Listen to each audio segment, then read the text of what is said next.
I remember the Christmas of 1993 when I received Haunting, starring Polterguy. I thought my parents had really gone off the deep end when I was given this Electronic Arts oversized box with a game in it I had never heard of.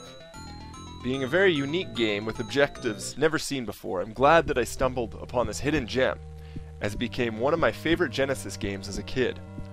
Maybe it was because I only received 1 or 2 games a year, but hell, this one left an impression on me enough to include it in this list. In the game, you control a rebellious dead teenager, Polterguy, in a house occupied by a rich family named the Sardinis.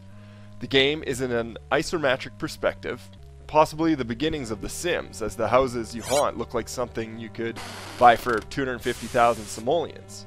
As Polterguy, it is your task to scare each family member out of the house by possessing various household objects called frightums. I'm not too sure what your motivation is because it has been a while since I played it and I may not remember, or it could be because it's an older game and therefore there may not be a reason for having this minor detail.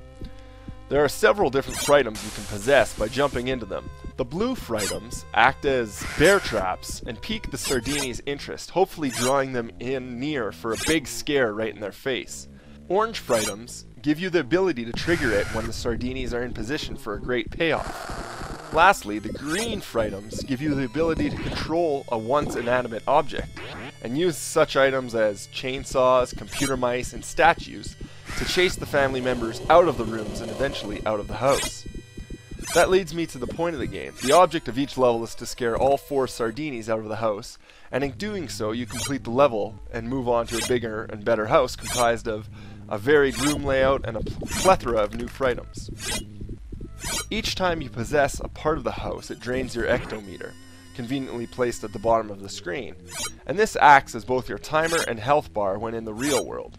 It slowly depletes over time, but using frightums also takes chunks out of the bar. Luckily, when a scared family member leaves the room, they also leave globs of ectoplasm in the room where you scared them. This gives you a sense of urgency and it doesn't allow you to dilly-dally, since the family members will begin to calm down if you leave them alone for too long. Once your ectometer is empty, this is when you hit the underworld, and the shit really hits the fan.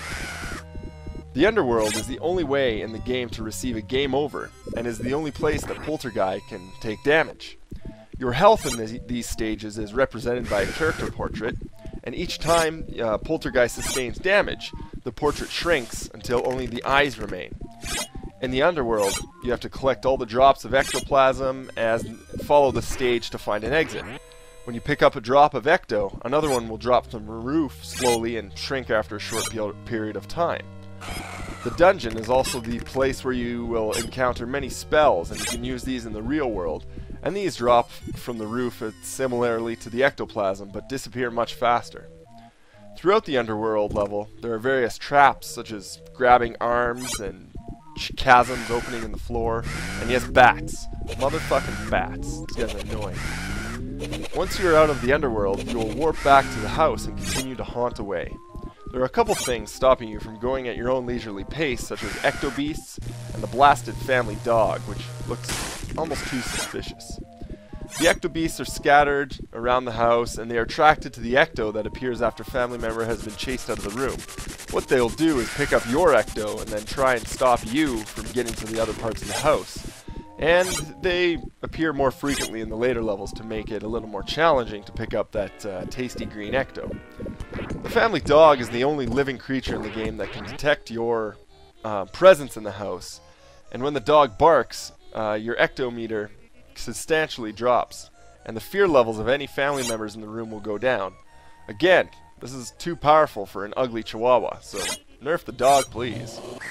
There's a total of 4 houses which you must drive the Sardini family from, and over the 4 houses you will encounter approximately 500 objects which you can possess and interact with, so you will not see very many repeats of the same frightums, and each is done with a ton of thought and detail, all for a good scare or laugh depending on whose shoes you're in. I also wanted to mention that the music and sound effects are very decent, especially for a 16-bit game.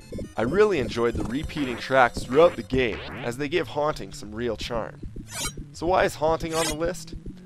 The idea is very unique, and originality gets big points here. I can't think of another game where you get to play as a ghost and do the scaring yourself. This twist alone should put it on the horror list, but the game is actually very well done.